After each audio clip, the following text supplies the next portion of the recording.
ตัวนี้แม่โป้กำลังขวัดมันแก้วนะจ๊ะสิส่งให้จีจันเบิ่งจีจันหมักขนาด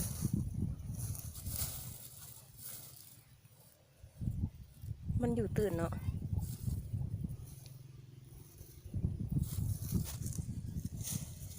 ตกปัดมันน่ะให้เขี่ยออกมันเขี่ยออกมุก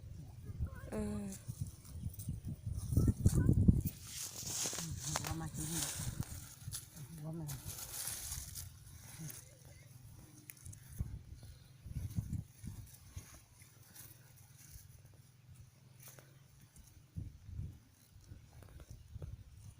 หายลี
ลายเลยคุณยาย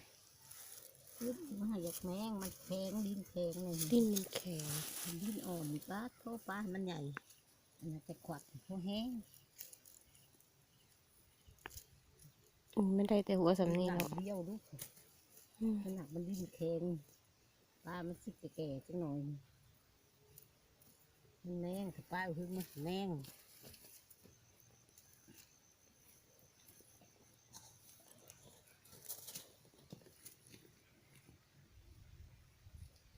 ง่ายเลยหนึ่งเข่าโบ บอกให้หนึ่งเขา